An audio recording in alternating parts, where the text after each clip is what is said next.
Il est encore plus sérieux, lui, c'est le plus sérieux des sérieux. On a des belles images de Nice comme ça aussi, c'est sympa. On a des Anglais. Ouais, c'est sympa. Ouais, c'est connu. Ouais. Ok, alors je sais, alors où est-ce qu'on est, quelle page on est après la semaine dernière, c'était vraiment pour moi un passage traumatisant quand ça parlait d'amour et des machins comme ça.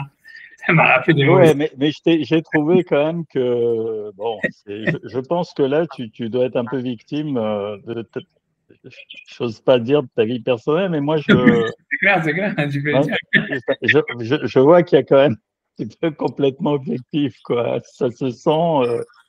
Non, je ne sais pas quoi dire, j'en sais rien, je sais pas comment ça, j'en sais rien, parce qu'en fait, le truc, c'est que moi, j'ai fait mon beurre dessus pendant, tu vois, ça veut dire toutes les années, pendant que je donnais les cours sur Bereshit et tout ça, quand je donnais les cours à Manhattan, en fait, c'était que des trucs sur la relation homme-femme et tout ça, etc. Moi, j'ai un PhD, Ouais. tu vois, ça veut dire, moi, je suis Non, mais ton seul argument, moi, ce que j'ai retenu, c'est que ton seul argument, c'était qu'effectivement, dans la Torah,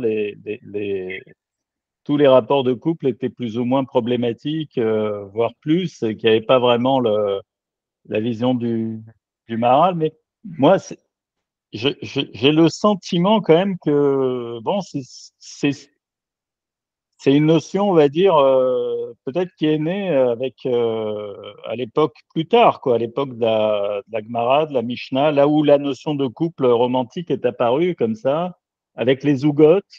J'avais fait un cours comme ça. je sais pas. Pour moi, c'est vraiment difficile.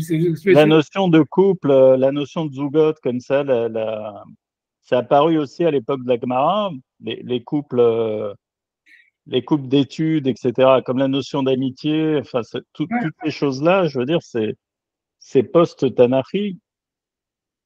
Ouais, c'est possible, qu'est-ce que je te dis, je ne sais pas, pour moi, c'est très compliqué. Ça veut dire, pour moi, le vrai problème, c'est que, c'est-à-dire, encore une fois, je pourrais parler des heures de ça, parce que, en fait, tout le monde comprend, tout le monde sent qu'il y a, en fait, quelque chose de vrai là-dedans. Ça veut dire, on comprend que, en fait, l'explication de Rachid, quand il dit l'Ota Veyota Adam Levado, c'est pas bien pour l'homme d'être seul, et que Rachid lui dit là-bas dans le Midrash parce qu'en fait il est en compétition avec Dieu et qu'en réalité Rachid donc il dit que c'était pour Dieu que c'était pas bien pour l'homme d'être seul, mais en fait pour l'homme ça aurait été mieux d'être seul.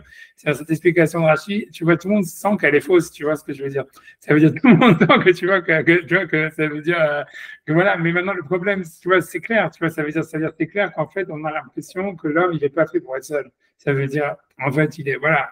Ça veut dire et de là tu vois.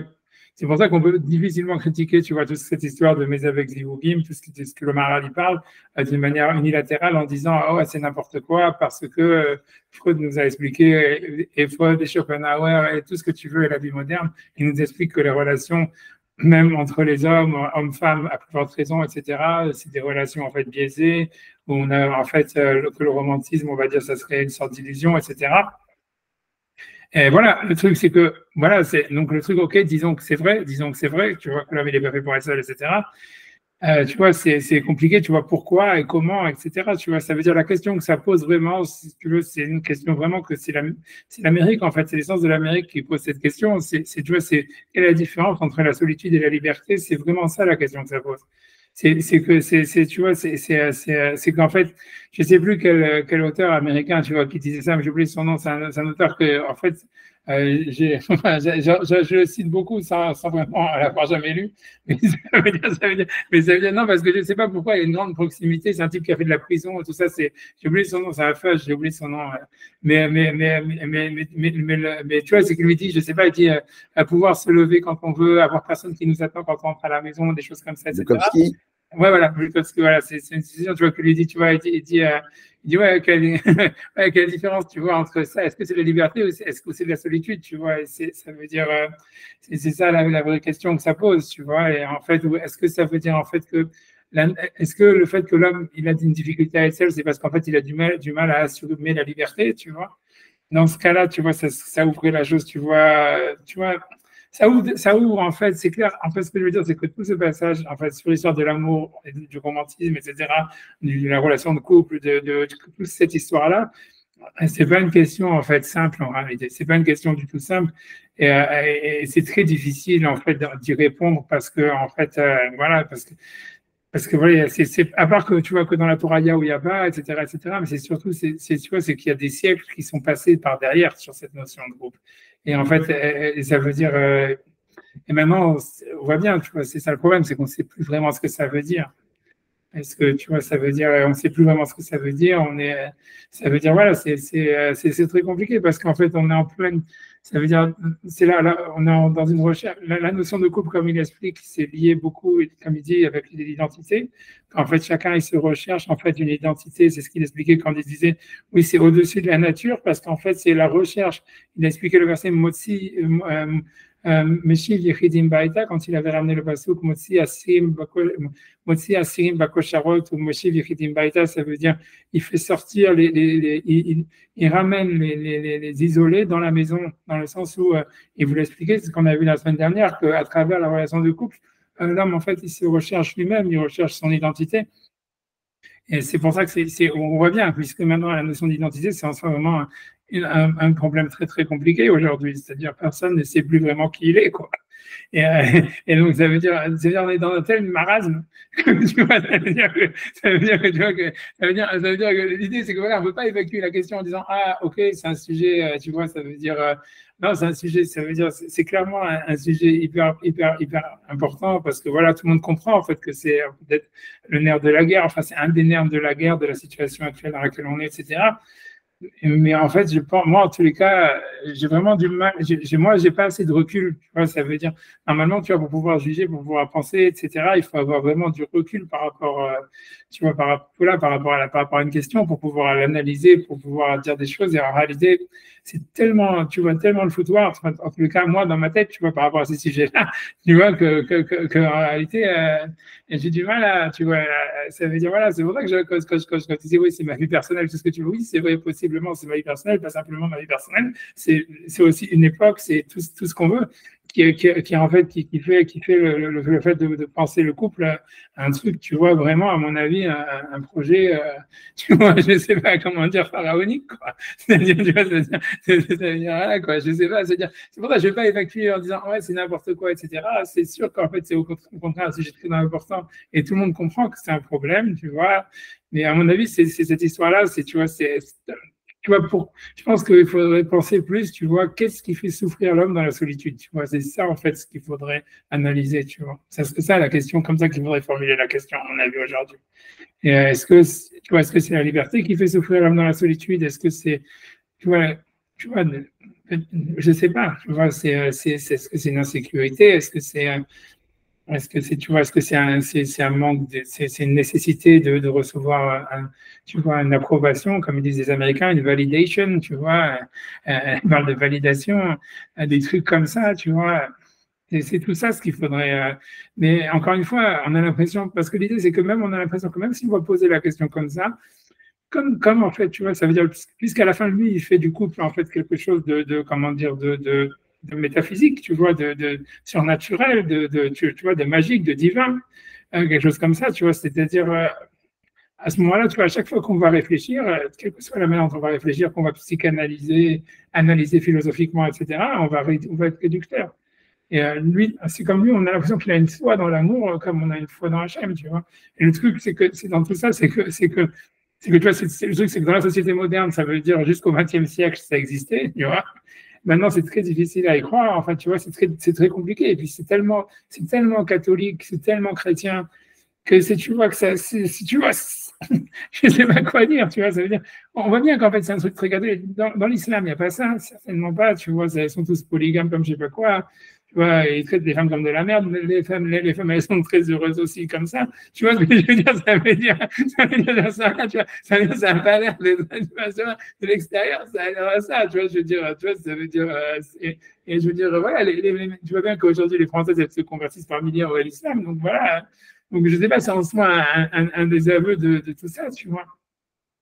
Je sais pas, honnêtement, j'en sais rien. C'est pour ça que je dis, la question, elle est super large et c'est surtout que ça me paraît très gratos, très chrétien. Mais voilà, lui, il cite des midrashim, etc. Blablabla. Et surtout, l'idée, je pense que c'est pas l'épreuve, le problème. C'est que tout le monde sent que la solitude, elle est pas.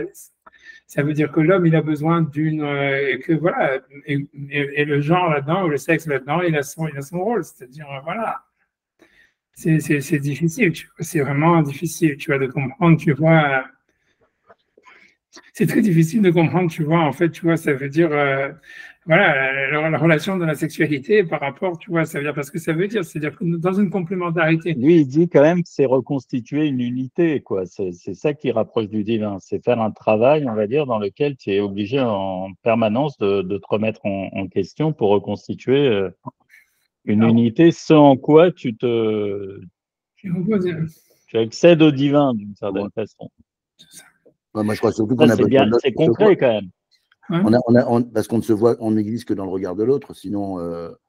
C'est une validation, c'est ce qu'on dirait, tu vois, un truc comme ça. Mais est-ce que tu vois, est-ce que dans ça, il y aurait, tu vois, ça veut dire il y aurait quelque chose de divin là-dedans, tu vois ce que je veux dire?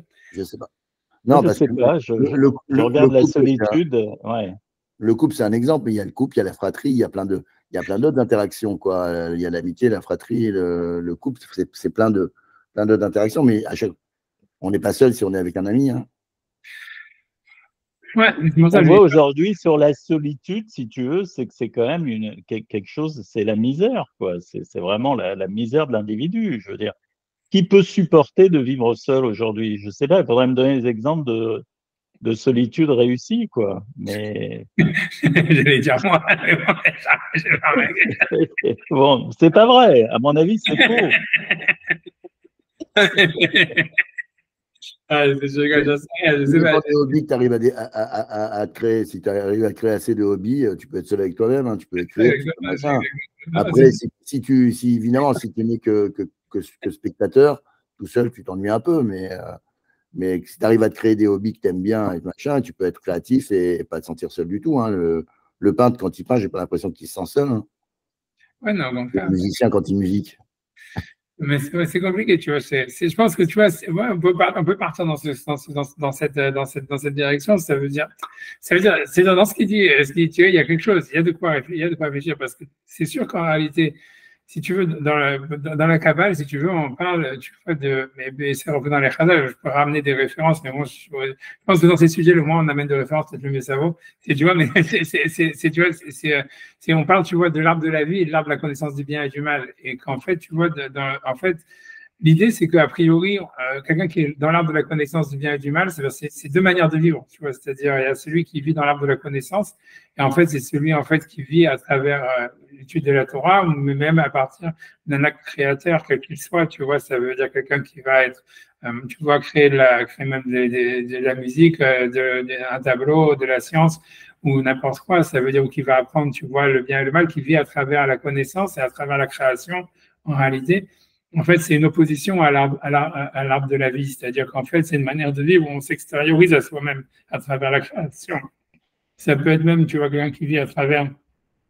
Je ne sais pas si dans le business il y a ça, sûrement il y a ça aussi, tu vois. Ça veut dire c'est qu'on vit à travers quelque chose qu'on crée, tu vois. Mais en faisant ça, en réalité, à chaque fois, on s'extériorise à soi.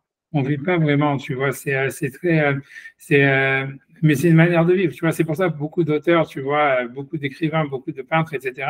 Ils ne se rappellent pas du tout qu'ils ont écrit ces livres, qu'ils ont peint ces tableaux, qu'ils ont fait ça, tu vois. Parce qu'en fait, si tu veux, c'était une manière d'écrire pour s'en débarrasser, si tu veux, ou des trucs comme ça. Et tu vois, et ça veut dire qu'en fait, c'est une extériorisation de soi ça veut dire dans l'acte créateur. Et ça, si tu veux, c'est l'arbre de la connaissance du bien et du mal, tu vois. Alors que l'arbre de la vie, en fait, c'est un truc qui est en fait opposé à ça. C'est justement, tu vois, et ça, c'est ça ce qu'il parle, tu vois, quand il parle du couple, etc., et machin, blablabla, c'est vraiment, tu vois, c'est comme Jacob, il a fait, tu vois, c'est pour ça, on dit, tu vois, Jacob et tout ça, c'est vraiment, c'est le fait d'assumer, le fait d'être, tu vois, d'être en vie et non seulement ça, mais de se réaliser à travers la vie elle-même, tu vois. Si tu veux, ce qui symbolise ça, c'est Jacob, tu vois, avec ses mariages, et c'est entrer en conflit avec tout le monde, avec les gens, entrer en conflit avec Dieu, entrer en conflit avec tout le monde.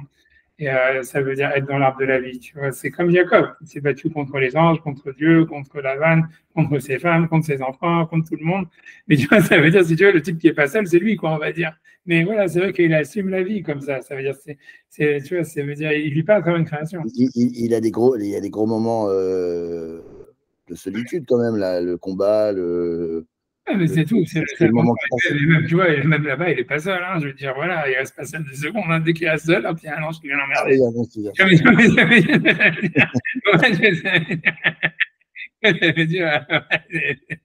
Ça veut dire, laisse-moi tranquille, tu vois, Et quand il rêve, il y en a plein d'anges qui viennent. Ouais, c'est ça, mais c'est ça l'histoire, tu vois, on a un petit peu l'impression de ça, tu vois, ça veut dire… Mais l'ange, quand il est seul, l'ange, c'est lui-même. Peut-être, j'en sais rien, mais c'est quelqu'un, quoi qu'il arrive, en tous les cas. Tu vois, peu importe si c'est quelqu'un qui lui-même. C'est lui-même. Peut-être, c'est lui-même, j'en sais rien. C'est lui-même. Ah oui, c'est lui-même. N'empêche pas l'antagonisme, ça. C'est lui-même, mais c'est lui-même en face de lui-même, quoi. Bien sûr. C'est ça. Un antagonisme. Quand on croit qu'on est seul, mais c'est justement, on ne veut pas être seul. Pourquoi? Pour ne pas être trop… Le top de l'antagonisme, c'est quand on est seul. Parce qu'on est entre nous-mêmes, entre nos mains. Et au moins, on pense, on met tout sur l'autre. Non, mais c'est comme tu dis, c'est possible qu'on ne supporte pas la solitude à cause de tout ça, tu vois. Dans ce cas-là, ça serait vraiment pas très glorieux, quoi. Tu comprends? L'idée, c'est que si, en fait, on va psychanalyser, ça veut dire, on veut analyser la solitude, etc., point de vue philosophique, et expliquer pourquoi l'homme ne supporte pas la solitude pour 10 000 raisons. En fait, tu vois, quelles que soient les raisons, on va dire, voilà, donc l'autre dans le couple, etc., en fait, c'est un ustensile, tu vois, c'est un objet. Et en fait, on n'aura pas fait du couple, en fait, quelque chose, en fait, de surnaturel, de divin, comme le Maral, il va en faire quelque chose, tu vois, de quelque chose de transcendant, tu vois. Lui, il parle carrément de transcendance du couple, tu vois, c'est ça, c'est bizarre, tu vois, c'est ça ce qui est catholique, c'est très catholique, c'est même pas chrétien, c'est catholique, tu vois, et c'est très difficile, comment dire, qu'est-ce que je te dis? Encore une fois, c'est difficile de dire de balayer ça d'un revers de la main et de dire non, c'est n'importe quoi. Code a montré que c'était n'importe quoi. Si tu veux, comment il s'appelle? J'hésitais avant, ce philosophe allemand. Schopenhauer, je pense que Schopenhauer a expliqué tout ça, que c'était n'importe quoi, que c'était que de l'utilisation. Tout, tu vois, ça veut dire en fait que l'idée, c'est qu'on peut pas, en fait, les autres, l'homme n'utilise les autres que pour comme des ustensiles d'une certaine manière. Il est toujours en fait intéressé, tout répond à des besoins ou à des nécessités, qu'elles soient, tu vois, reproductives, financières, affectives ou ce qu'on veut. Mais ça veut dire, en fait, tu vois, ça veut dire, en fait, c'est comme ça serait ça la doxa moderne. C'est-à-dire, tout le monde moderne, en fait, il est basé sur cette théorie. C'est pour ça que ça évolue de telle ou telle manière et qu'aujourd'hui, tout devient, en fait, rapport de force et conflit, tu vois. C'est-à-dire, puisque chacun, et toute l'idée, c'est qu'on sait que chacun tire la couverture de son côté. Donc maintenant, l'idée, c'est comment retirer la couverture, tu vois, de son côté d'une manière équilibrée, quoi, grosso modo. Mais ça veut dire, tout ça, ça vient de Freud et ça veut dire de la psychanalyse et en même temps de la philosophie allemande, qui ont découvert, si on veut dire, c'est-à-dire qui ont analysé tous les rapports de relations amoureuses ou humaines ou quelles qu'elles soient, ou même affectives, comme des relations de force, tu vois, parce que c'était des relations de répondre à des besoins, etc. Et aujourd'hui, c'est comme ça qu'on voit la chose, tu vois, c'est comme ça que Marx voit la chose, c'est comme ça. Mais l'idée, c'est, tu vois, et de l'autre côté, ce qui s'oppose à ça, c'est le côté catholique, tu vois, comment il s'appelle, Rav Meyer aussi, que vous avez, tu vois, ça veut dire Jésus, Marie, Joseph et tout ça, tu vois, ou là, tu vois, ça veut dire l'amour, le machin, le ragnagna, etc. Et ça veut dire, et ça veut dire, le truc, c'est que voilà, ça veut dire, on a du mal à dire, ouais, voilà, ça veut dire, voilà, c'est le truc, c'est quoi, on a du mal à balayer ça d'un revers de la main, malgré tout, tu vois, puisque le Maral dit, etc. Mais d'où c'est né dans le christianisme, d'où c'est né cette histoire de couple, alors finalement? Ils l'ont sorti comment de la… Puisque tu dis, bon, tu balayes le Maharal, là, tu dis, bon, il se raccroche finalement à une culture chrétienne. Donc du christianisme, qui est quand même à l'origine issu du judaïsme. Alors ça sort comment cette histoire? Qu'est-ce qui s'est passé? Cette novation là, par rapport à la, rapport à la Torah, ça sort de quoi? Ça sort en fait, ça sort en fait, tu vois, d'une misunderstanding,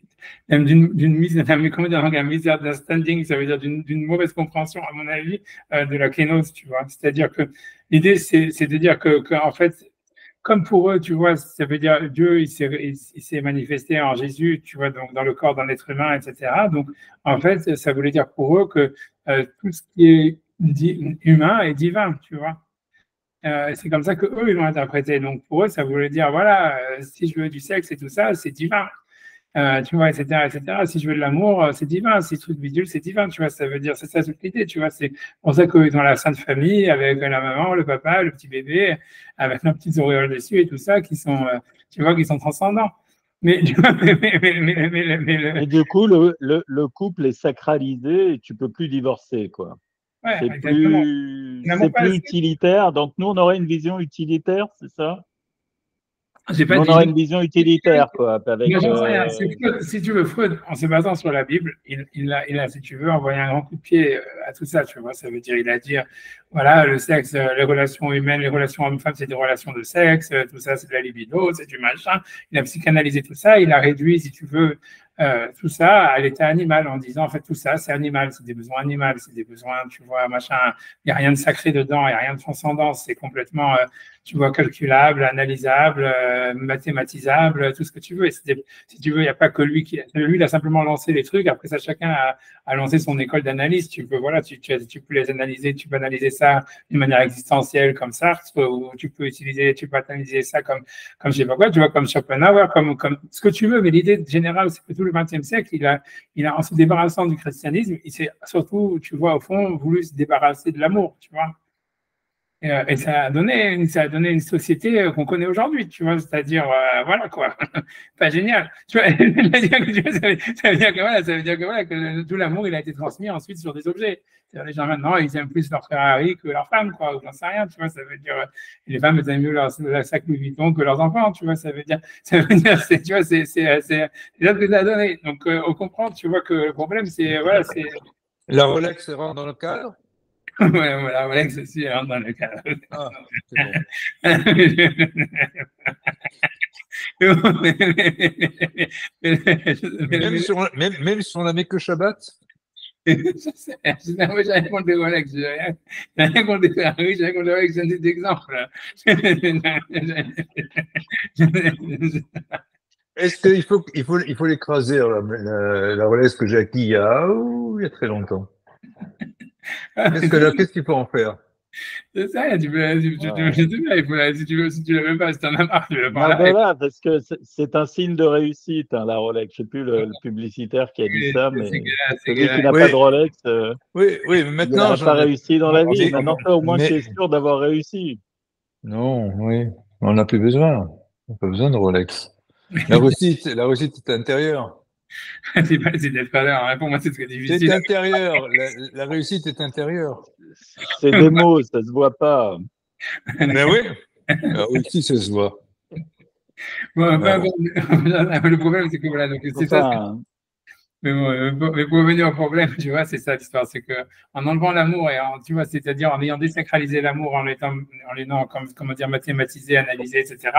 En fait, on a créé une société en fait où en fait tout a été remplacé sur des objets où c'est devenu une relation de force, etc.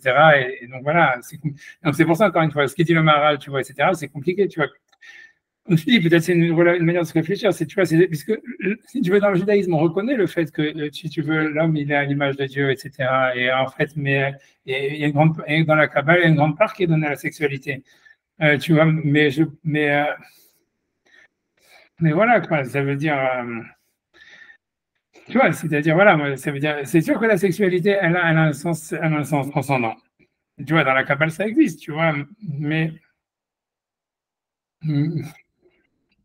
c'est difficile, tu vois, c'est difficile parce que, si tu veux, parce que je vais expliquer, moi je m'en fous, comme si vous voulez que je parle de ça, je réfléchis avec vous, je parle de ça, mais c'est-à-dire, ce qui est difficile, tu vois, c'est ce qui a fait, en fait, tu vois, que quand moi j'ai commencé à faire, tu vois, les cours, tu vois, tu vois, ça veut dire, j'ai perdu tout mon public féminin, etc., dans mes cours, etc., c'est parce que, tu vois, c'est parce qu'en fait, même c'est pas ça, c'est que c'est devenu après politiquement complètement incorrect de commencer à, tu vois, ça veut dire, quand je voulais parler, tu vois, de Kabbale, etc., c'est parce que, si tu veux dire, OK, alors maintenant, disons, on va prendre ta réflexion à toi, quand tu dis, disons que voilà, les chrétiens, ils se sont trompés quand ils ont analysé la kénose et la transcendance qu'il pourrait y avoir dans la sexualité.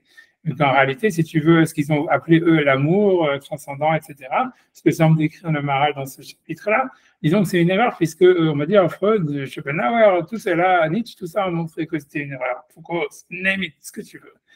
Maintenant, tu vois la question, alors ça serait quoi l'idée, tu vois, comment est la sexualité transcendante dans le judaïsme, puisqu'il y a un concept de sexualité transcendante dans le judaïsme.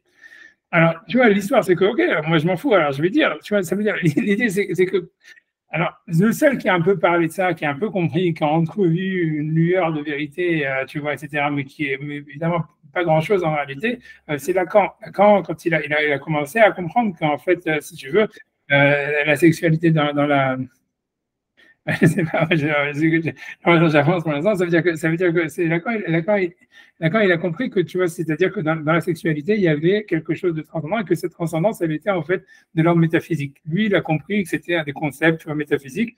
Donc, c'est pour ça qu'il a commencé, si tu veux, quand il a parlé sur le judaïsme, à dire, oui, en fait, il y aurait tu vois, il a dit du délire parce qu'il comprenait rien. Mais ça veut dire, au moins dans le sens, tu vois, c'est-à-dire qu'il a compris que c'était métaphysique. Et alors, maintenant, pour expliquer l'idée, si tu veux, la transcendance dans la Kabbalah, en fait, au niveau de la sexualité, c'est comme le Maharal, d'ailleurs, il en avait parlé quand il avait parlé de la sodomie, etc. C'était l'histoire de la sexualité masculine, elle est liée à la tribu de Yesod, qui s'appelle la base. Et la sexualité féminine, elle est liée à une autre sphira qui s'appelle Malchut, la royauté. Et en réalité, tu vois, ce qui est difficile, c'est que. Donc voilà, l'idée, c'est quoi? C'est que en réalité, au niveau, ça veut dire moral, ces deux sphirotes, qu'est-ce qu'elles symbolisent? Elles symbolisent le fait, soit, tu vois, ça veut dire d'accepter une réalité et de voir, on va dire, d'accepter une harmonie universelle, de constater une harmonie universelle et d'essayer de lui donner un sens. Tu vois, ça serait ça la sphira de Malchut, si tu veux, et qui est liée à la sexualité féminine. Soit, en fait, la sphira de Yesod, ça serait lié, en fait, à une volonté de donner un sens, tu vois, à l'histoire. Plutôt que d'accepter l'harmonie, de dire, voilà, je constate une harmonie, qu'est-ce qui se place dans cette harmonie, comment je vais, tu vois, etc. En fait, tu vois, c'est au contraire, tu vois, c'est pas au contraire, mais en fait, c'est essayer de donner un sens à travers son action, à l'histoire et à sa vie, ou quelque chose comme ça, tu vois.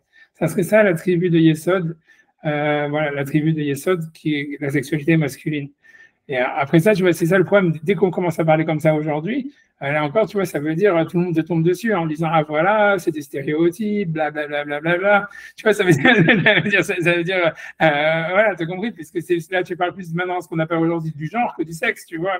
Et en plus, je sais pas comment expliquer, c'est que voilà, ça répondrait pas vraiment le schmilblick, tu vois, ça répondrait pas vraiment, tu vois, ça répondrait pas le schmilblick de savoir comment est-ce qu'il y aurait, en fait, tu vois, ça a quel rapport avec l'amour et la relation amoureuse et la truc, etc., et la relation à l'autre, tu vois, c'est très compliqué, tu vois, ça veut dire, tu vois, ça veut dire, ça serait, tu vois, est-ce que ça serait un zivoug, est-ce que ça serait ça le zivoug, tu vois, c'est-à-dire que le midrash duquel il parle le Maharal, il est très abstrait, il parle de zivoug. Tu vois, quel zivoug ça peut être plein de choses, tu vois, ça peut être, comme tu dis, le zivoug de Beth Shammai avec Beth Hillel, le zivoug de, tu vois, j'en sais rien, tu vois, de Freud avec Marx, ou j'en sais rien, tu vois, ça veut dire, ça peut être des milliards de choses. Mais j'en sais, c'est pour ça que ça répond pas, en fait, c'est-à-dire, la manière dont la Kabbalah, ça veut dire, elle a envisagé la kénos, ça veut dire la relation, ça veut dire quand elle a donné l'idée du Adam Kadmon, ça veut dire d'une relation transcendante qu'il y aurait dans l'humain. En fait, si tu veux, elle a dématérialisé, contrairement au christianisme. Tu vois, elle le dématérialise tout en le gardant comme si, en fait, la sexualité, c'est quelque chose, en fait, qui est beaucoup plus grand que l'acte sexuel lui-même. Tu vois, etc. Et c'est une acceptation par rapport à ça. Et donc, il y aurait là-dedans, si tu veux, comment dire, voilà, ça veut dire quelque chose, tu vois, ça veut dire, voilà, une relation que l'homme, il aurait simplement ça veut dire avoir là-dedans quelque chose qui est en relation avec le divin, etc. Mais bon. Mais sans être comment dire, vulgaire, l'individu a compris que c'est une transcendance, l'acte sexuel. Le terme commun, c'est s'envoyer en l'air, par exemple. Ça ne vient pas de nulle part. Ok, oui, non, je suis d'accord, mais ça vient du christianisme, tout ça. C'est ça l'histoire, c'est comme tu dis. Ah bon?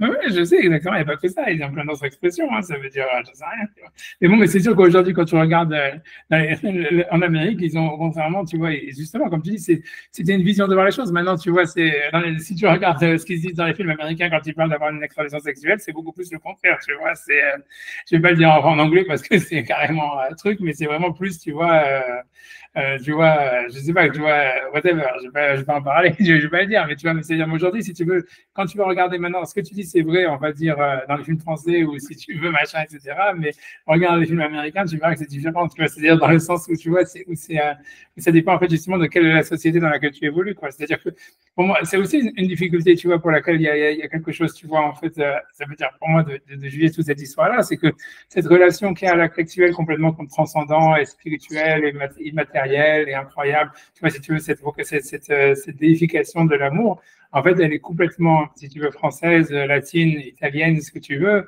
Quand tu vas dans un monde, quand tu vas dans un monde anglo-saxon, c'est complètement c'est complètement débile, quoi. Tu vois, pour eux, c'est bon, tu vois, pour les films ou pour les trucs comme ça, ou tu vois ce que je veux dire. Mais c'est pour ça aussi, ce que je veux dire que dans l'histoire, pour moi, la difficulté qui a à réfléchir sur ces sujets-là, elle est encore liée à un autre problème, tu vois. Ça veut dire, c'est où moi je me situe par rapport à, tu vois, une culture latine versus une culture anglo-saxonne, etc., etc. Donc, je sais pas, mais tu vois, c'est compliqué, tous ces trucs-là. C'est pour ça que moi, j'ai vraiment du mal à...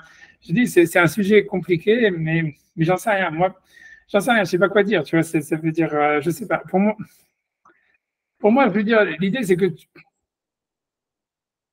C'est compliqué. Tu vois, je pense que, tu vois, en fait, il faudrait... Parce que moi, honnêtement, bah, pour vous dire la vérité, moi, j'ai pas vu, tu vois, ça veut dire, il faudrait avoir un exemple d'un couple réussi, tu vois. Ça veut dire un couple où tu vois, il y a vraiment le seul couple, si tu veux, réussi, tu vois, que je peux voir comme étant un exemple, tu vois, d'amour transcendant. C'est vraiment la relation entre Sartre et Beauvoir, tu vois. Et ça veut dire, chez personne d'autre, tu vois, tu vois, j'ai vu ça. C'est-à-dire que quand tu vois, tu peux voir les vidéos, les footages et tout ça, et ces machins, etc., tu vois un truc, tu vois que tu vois, c'est-à-dire les deux, ils travaillaient ensemble, tout ce que tu veux, etc. Et pourtant, tu vois, Beauvoir, à la fin, quand c'était une salope, tu vois, ça veut dire, tu vois, ça veut dire que c'était une. Et bon, et à part ça, tous les juifs, ils la détestent parce qu'elle est antisémite, à part ça, tu vois. Mais n'empêche que, tu vois, ça veut dire que quand tu vois dans leur jeunesse, en tous les cas, avant que Sartre devienne gaga et tout ça, à cause de toutes les drogues qu'il s'était enfilé et tout ça, etc. Mais c'est-à-dire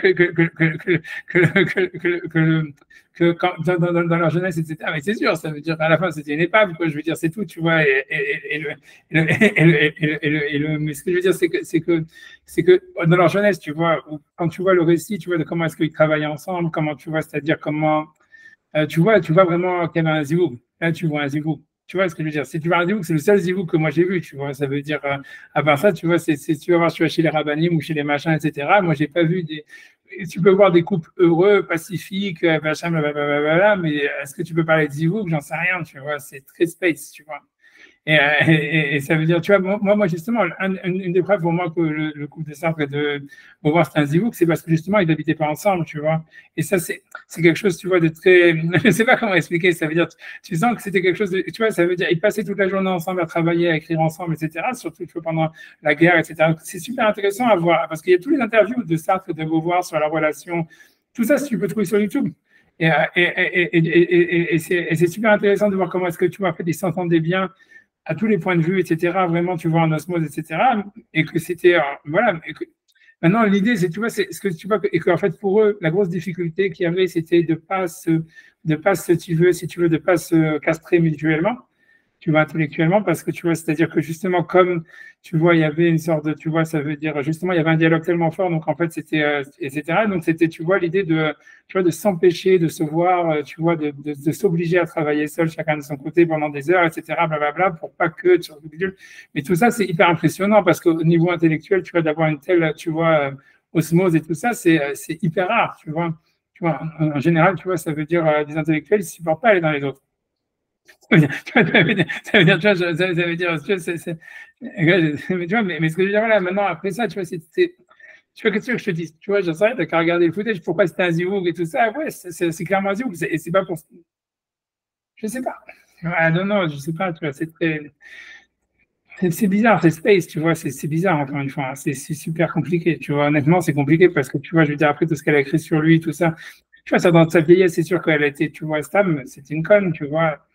Je sais pas. Tout ça, c'est compliqué, tu vois, c'est compliqué. Honnêtement, je sais pas, tu vois, mais si tu veux, c'est le seul truc où je verrais, tu vois un couple abouti où tu vois qu'il n'y en a pas un qui a, si tu veux, qui a je sais pas comment expliquer, tu vois, qui a castré l'autre, qui a essayé de, tu vois, il n'y avait pas de relation de force. En fait, il n'y avait pas de relation de force entre l'un et l'autre. Il y avait une volonté, tu vois, de vraiment de laisser l'autre s'épanouir. Il y avait aussi un équilibre qui avait été trouvé dans la relation, etc. Tout dans le fait qu'il y avait un super grand dialogue et une super harmonie, tu vois. Donc, c'est très étrange, tu vois. Voilà, c'est tout. Maintenant, quand tu regardes Sartre et Beauvoir en tant qu'être humain, ils n'ont rien d'extraordinaire, tu vois, je veux dire. Enfin, moi, je pense pas, tu vois, ça veut dire, je sais pas, tu vois, mon pas l'air ni des grandes sadikim, ni quoi que ce soit, ni des grands rechaïm, ni whatever. Tu vois, c'est des mecs lambda qui étaient à la fac, tu vois. Ça veut dire, elle lui servait de maquerelle. Enfin, moi, j'avais lu le bouquin là, de comment il s'appelle là, le type qui a fait Shoah, là, Lanzmann. ouais. Le lièvre de Patagonie, là, quand il raconte sa relation avec Beauvoir et tout, lui, et puis elle, après, elle lui foutait des nanas dans le lit. C'était. C'est vrai, j'en sais rien. Si c'est ça que tu appelles un ziboug, Je sais pas, bon. parce que ça, c'est, tu vois, c'est Ouais, on va changer de crèmerie, hein. Ouais, non, mais si tu veux. Non, je sais pas, c'est très spécial, évidemment, là, ouais. La liberté qu'il y avait entre eux, quoi, parce que. Parce que le truc, c'est que tu vois, c'est après ce que les autres ils ont raconté. Elle lui rabattait des nénettes. Hein. Et là, on parle de complicité plutôt qu'autre chose. Laurel et Hardy, tu en vois. Moi, j'ai pas vu tout ça. Ça veut dire, ce que je veux dire, c'est quand tu regardes les vidéos. Mais à Lille, le lièvre de Patagonie de Lanzmann, encore, lui, il tourne autour du sujet. Il est pas au cœur, mais enfin, lui, c'était l'amant de Beauvoir. Hein. Je sais pas, il devait avoir 21 ou 22 ans, elle en avait déjà le double.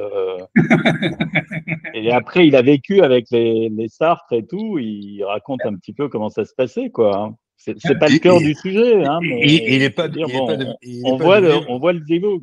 Il n'est pas devenu président de la République. Il n'est pas devenu président de la République. Non, mais je pense que le ziboug, tu vois, le ziboug, il était, quand je dis, c'est des années de jeunesse, je te parle de quand il était jeune, tu vois. Après ça, comment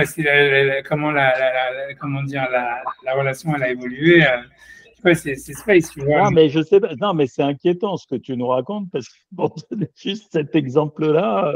Oui, je sais, peut-être, mais c'est sûr que j'y aurais pas pensé. On verrait plutôt de nobles rabbins avec leurs compagnes qui les ont accompagnés dans un parcours difficile, etc., où chacun s'est. Non, toi, tu penses qu'il y a un rapport de force, quoi. C'est le proverbe yiddish. Pour former un couple, il faut qu'il y ait un imbécile là-dedans. Là. Faut qu'il y ait un couillon. Non, je sais pas. Moi, je peux te dire, deux meilleurs rabbinim que j'ai eu. Tu vois, un ziboug, tu vois, que tout le monde prend comme exemple, qui est quand même assez extraordinaire. Tu vois, c'est vrai que, tu vois, il y avait Rabbi Yaakov Toledano, avec Michel Toledano, qui est encore vivante. Tu vois que c'est une femme extraordinaire. Tu vois, je veux dire, tu peux rien dire. Tu vois, je veux dire, même, tu vois, Atlan, il m'a confié quand il était jeune, il était complètement amoureux d'elle. Et que quand tu vois, et quand elle est partie avec, elle est devenue religieuse et qu'elle s'est mariée avec un fils d'un rabbin marocain, pour lui, ça a été un truc qui s'en est jamais remis. Il me l'a dit ça quand il avait 94 ans. Tu vois ce que je veux dire? Ça, alors, je devrais couper le micro. Mais c'est pas dire, mais c'est parce que tu vois, ça veut dire, la vérité, c'est que tu vois, ça veut dire, elle est encore vivante, Michel Toledano, ça veut dire que tu es assis aujourd'hui, etc. Mais c'est vraiment une femme extraordinaire. Et Rabbi Yaakov, c'est sûr aussi que c'était un homme extraordinaire dans son truc. Maintenant, tu vois, moi, je sais très bien, tu vois, ça veut dire, par exemple, mais ça veut dire la relation, ça veut dire c'était deux mondes, c'était complètement deux mondes, tu vois ce que je veux dire, tu vois, par exemple, Rabbi Yaakov, quand il voulait, tu vois, pendant tout le mois de Elul, tu vois, il venait à la yeshiva, et tu vois, ça veut dire, lui, il quittait sa femme jusqu'à, tu vois, déjà, les mecs qui vont à Ouman pour Rosh Hashanah, lui, depuis Rosh Chodesh Elul jusqu'à après Yom Kippour, tu vois, il voyait pas sa femme. Ça veut dire, il partait en Israël, sa femme elle restait en France et il la voyait pas. Tu vois, ça veut dire, et lui, c'était pour lui, il avait besoin de ça pour faire sa avoda, de la tefila, de Klarut, etc.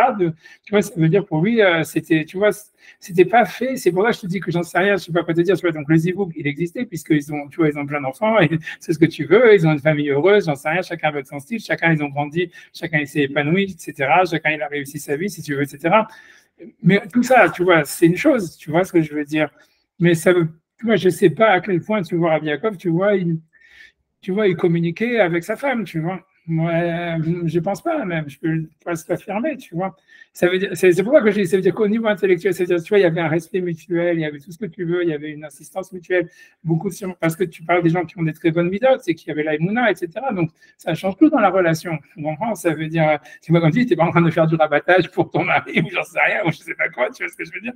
Et faire des trucs cette notion, est-ce qu'il suffit enfin, moi, je pense qu'effectivement, la notion de communication comme ça, de parler beaucoup avec sa femme, c'est quelque chose, effectivement, qui fait partie de cette relation, de parler et d'écouter, évidemment. Moi, je pense que c'est central dans la relation. j'en sais rien, ben, chacun En tout cas, c'est moi quand il y a des gens, enfin, je sais pas, hein, c'est- moi je dis pas que je forme un couple non plus, non, mais mais c'est certain que moi, au fur et à mesure des années, j'ai quand même plus de 30 ans, mariage. ouais, plus de 30 ans au compteur. Je sais plus, je compte plus, hein, mais ça m'est quand même apparu être la dimension centrale, c'est vraiment effectivement le dialogue. Il faut beaucoup parler.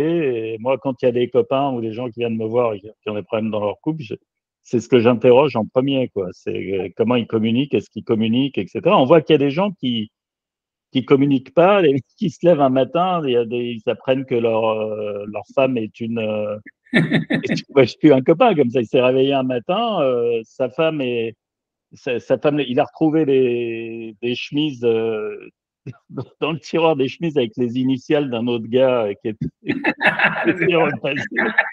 Ah, ça, c'était le commencement.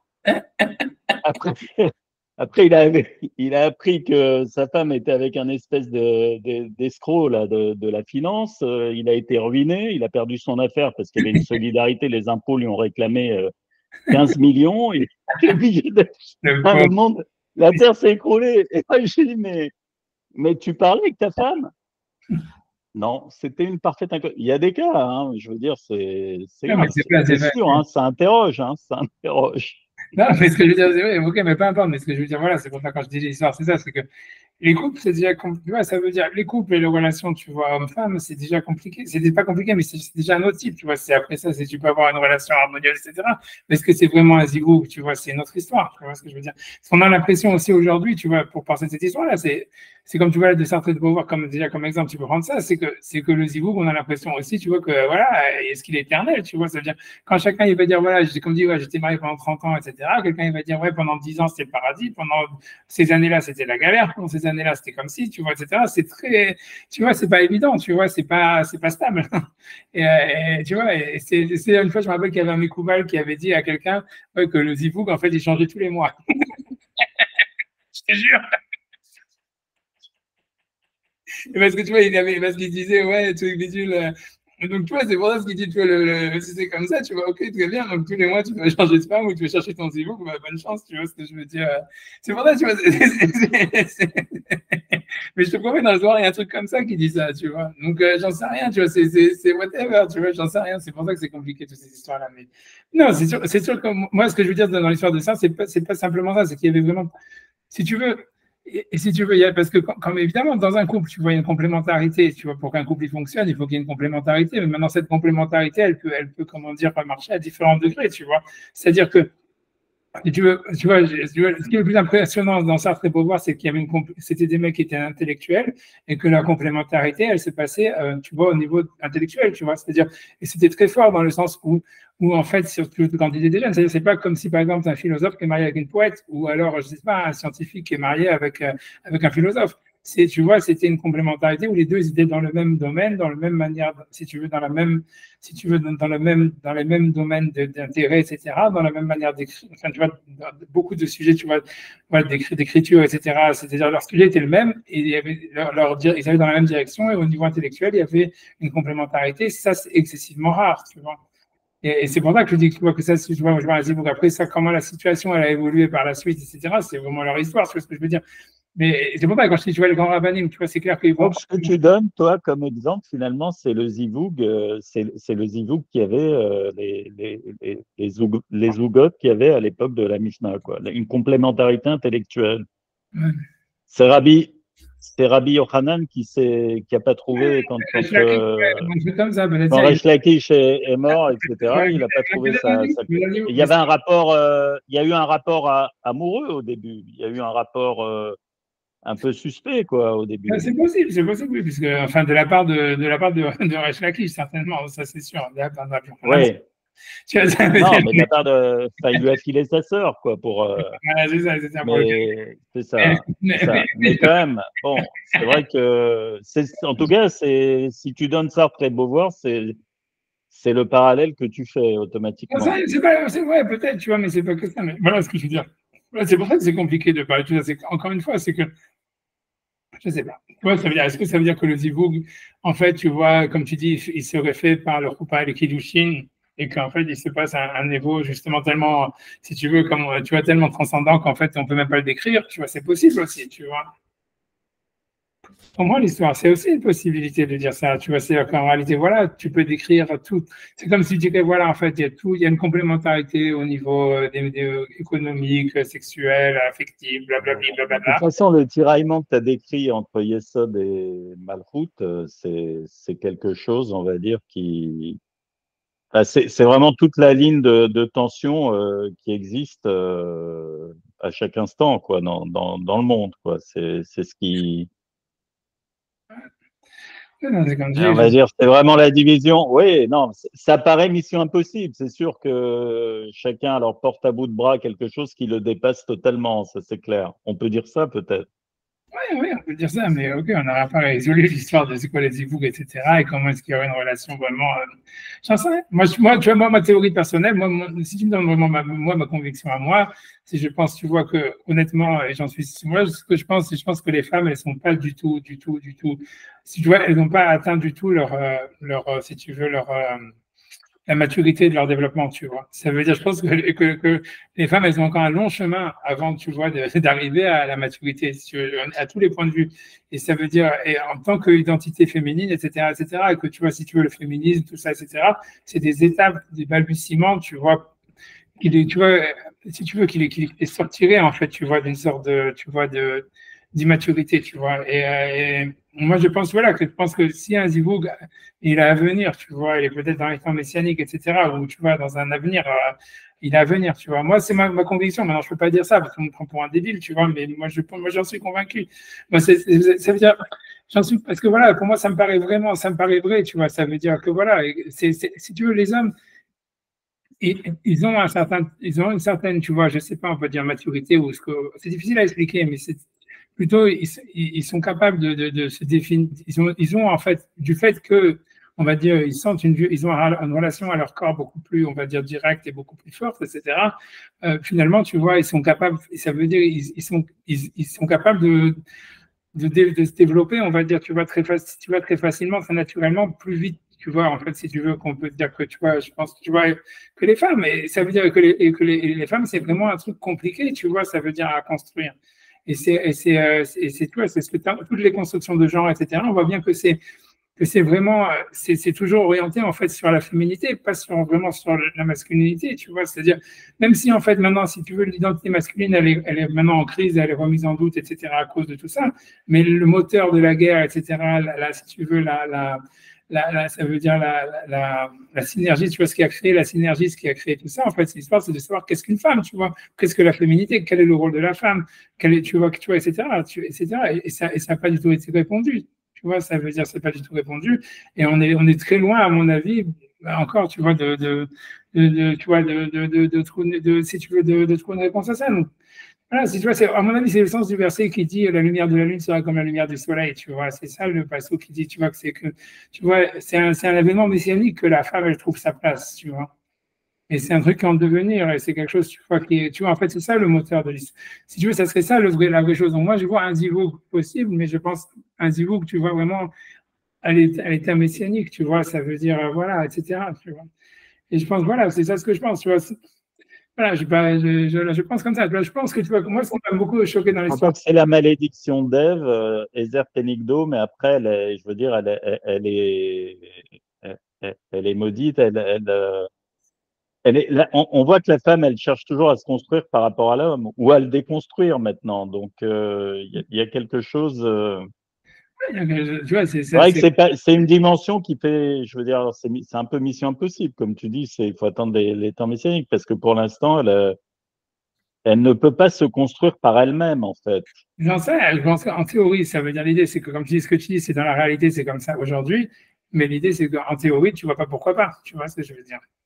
Et c'est pour ça qu'en fait, c'est pour ça que tout ça porte à croire. Tu vois qu'en fait, que c'est que tu vois. Voilà, ouais. C'est plutôt un mimétisme permanent par rapport aux hommes, quoi. Je veux dire, j'ai l'impression que pour s'en sortir, il faut être un homme, quoi. Ouais, c'est pour ça que pour moi, mais je pense que tu vois, encore une fois, tout ça, c'est pas nécessaire. Tu vois, c'est-à-dire que quand tu prends, si tu vois, ça veut dire, voilà, si tu prends la psychologie de la femme ou la femme elle-même, etc., en tant que telle, etc., normalement, il n'y aurait aucune raison, si tu veux, pour que ça soit comme ça, tu vois. À mon avis, si tu veux, ce qui fait que la psychanalyse, ça a appris, ce qui fait que tu vois que la philosophie de Schopenhauer, elle a appris, ce qui fait qu'on est dans un monde complètement, tu vois, où, si tu veux, l'amour, il a été, on va dire, évacué de la société, etc., ça vient, en fait, c'est parce qu'en fait, ça vient, en fait, d'une déconstruction, si tu veux, de l'identité féminine.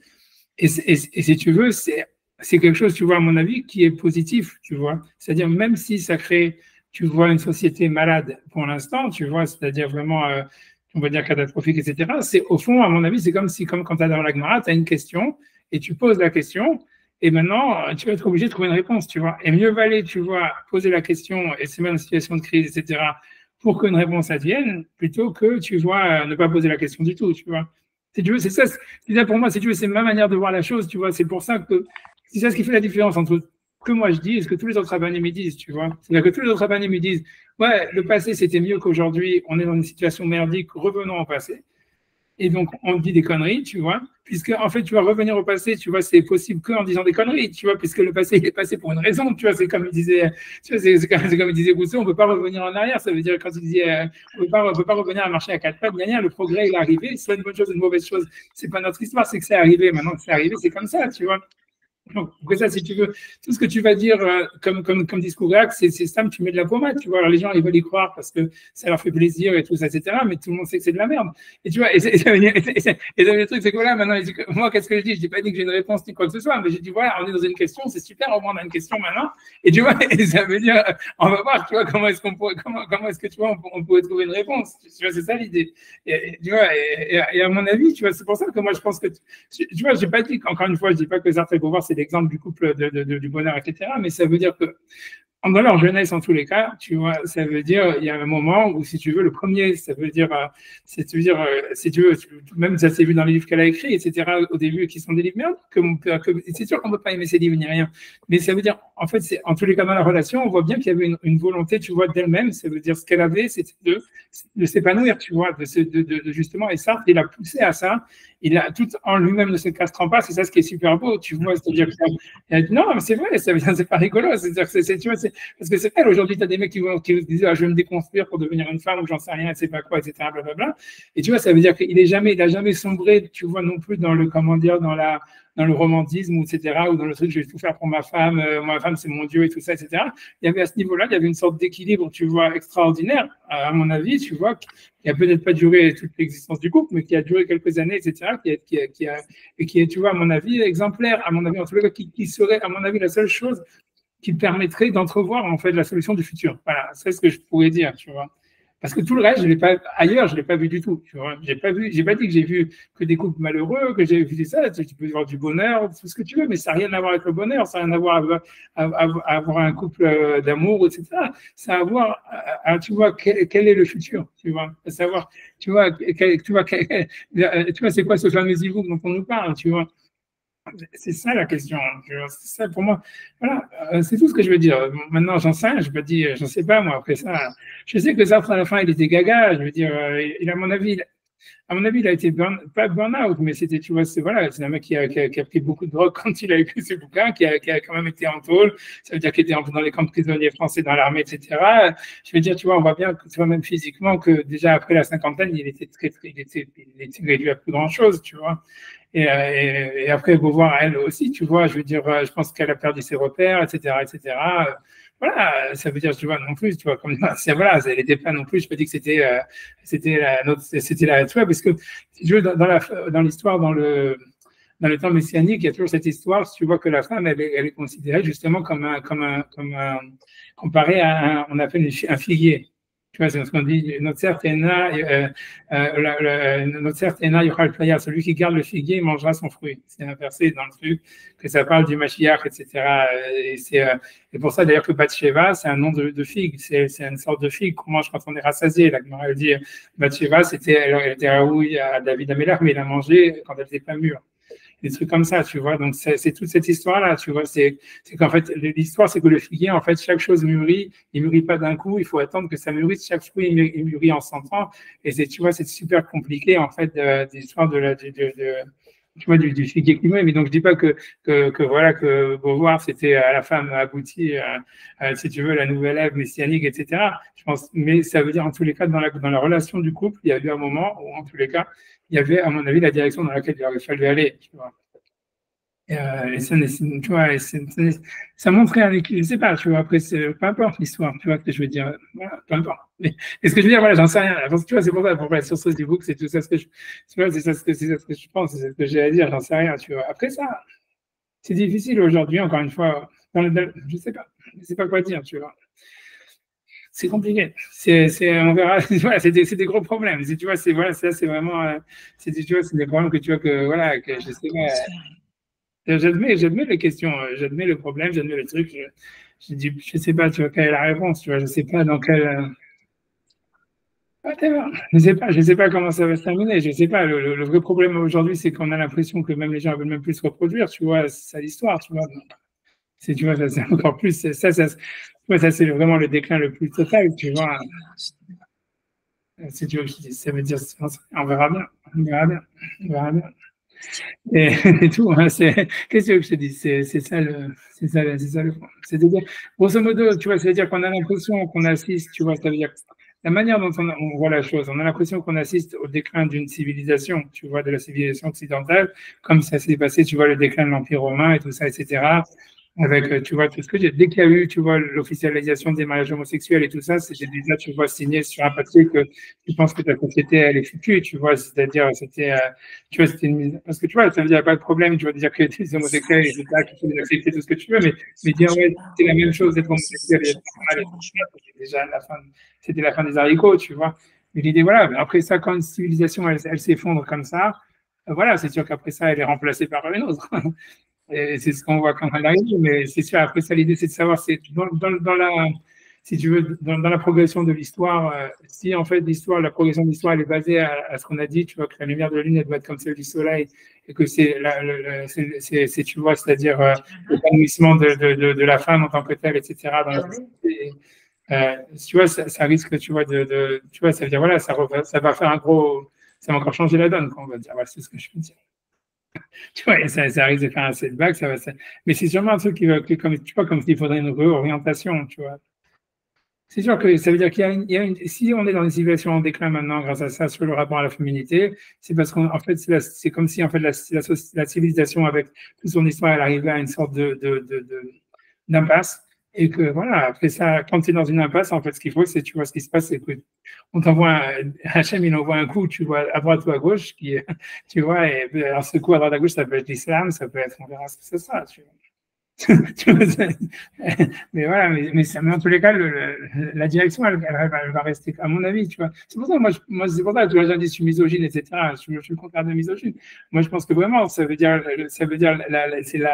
en fait, c'est le développement, ça veut dire le développement ou l'épanouissement de la féminité, c'est le sens de l'histoire.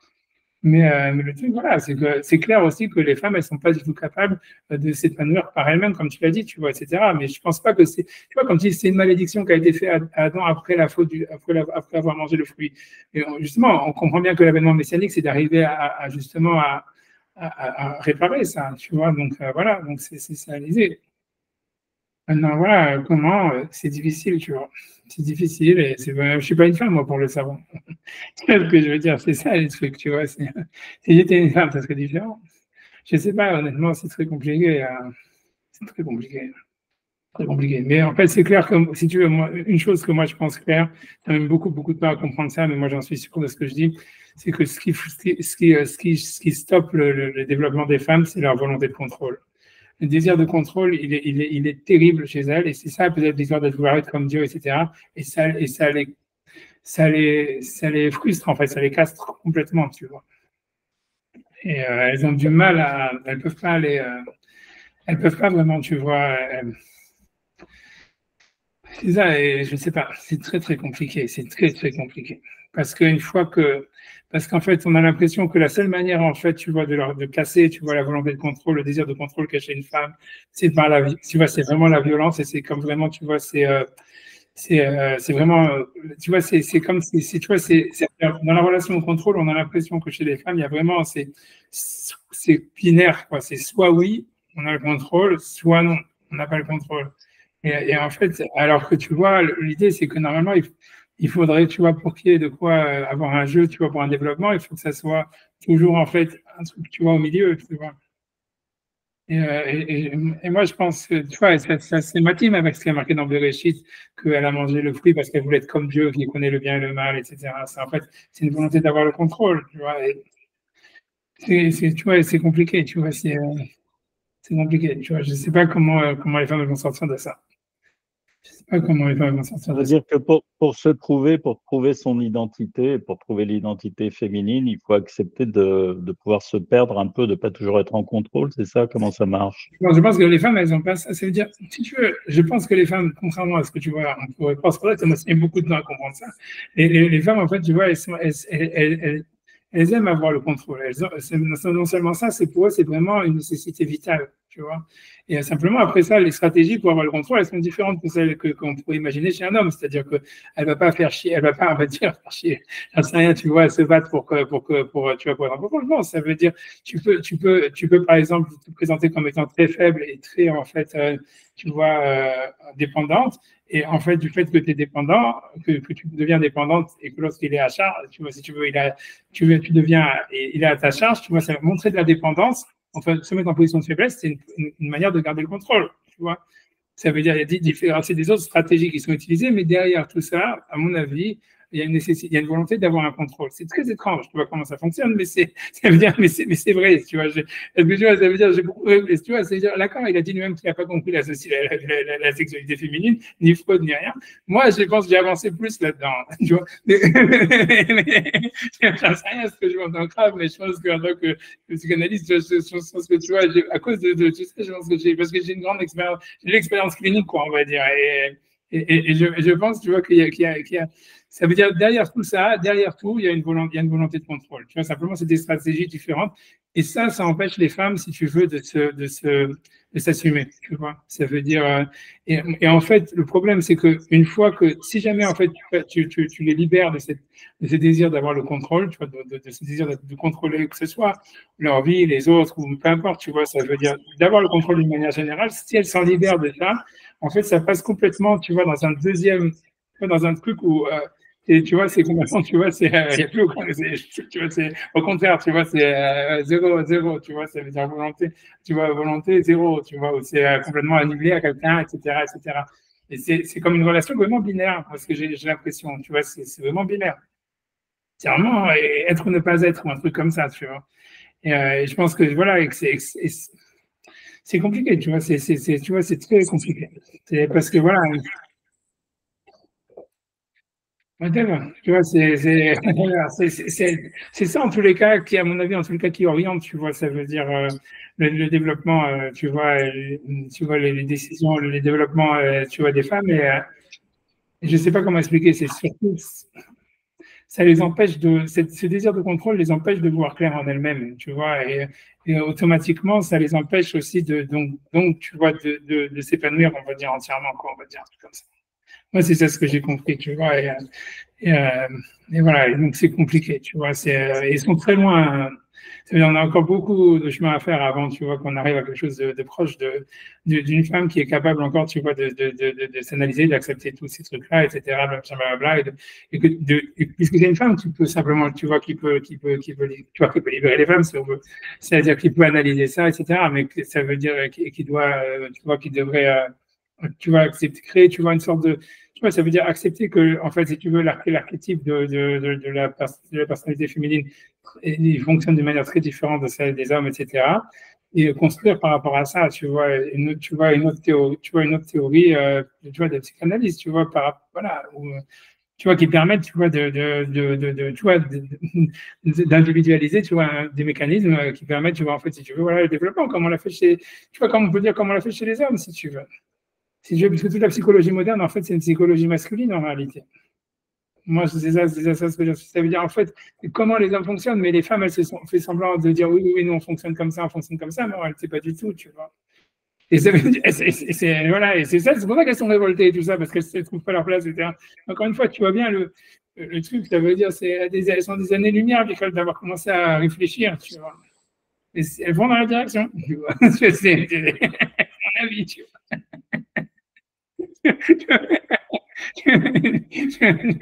C'est ça ce que je pense, tu vois, j'en sais rien, tu vois, honnêtement, c'est des sujets qui m'ont intéressé pendant longtemps, après, ça m'a plus du tout. Une fois que tu as compris, ça t'intéresse plus. C'est ça le problème. C'est pour ça aussi que c'est bien que les gens comprennent ça. En tout cas, c'est intéressant, oui, Camille, c'est sûr. Je pense que c'est sûr, non, mais tu nous as emmenés, on a l'impression d'avoir un peu épuisé le sujet maintenant. On a été au bout, là. C'est bien, c'est bien. C'est bien. Je sais pas, donc je vais en avance, vous avez encore peu de temps ou on avance. On passe au Pirkei des Rabbi Eliezer. Ok, alors, attends, c'est bon, je vais être plus sérieux que moi. Je ne sais pas où est-ce qu'on en est du tout. Moi, je n'ai pas. Même Zayn. Même Zayn. Ok, super. On avait déjà fini le truc? On a fini le paragraphe d'avant, on est au début de la page là. Est-ce que tu as pris même Zayn? Ah oui, d'accord, ok, tu as pris même Zayn. Ok, donc on y va. Ok, donc, whatever, j'en sais rien, on verra bien ce qui va se passer, whatever it is. Après, donc, j'attends si il revient, je ne sais pas. J'attends, ça sert à rien, si tu vois, c'était rigolo en tout cas de tomber sur ce maral là, sur l'amour, alors qu'à Paris, j'ai vu de l'amour. Ah, mais moi aussi, j'étais parti chercher, c'est dégueulasse. Alors, moi aussi, je vais en chercher, c'est pas juste là. J'ai une collection de whisky à Tel Aviv intéressante. Ok, moi je me suis fait de peu, hein. Moi je suis pas un grand 10 secondes.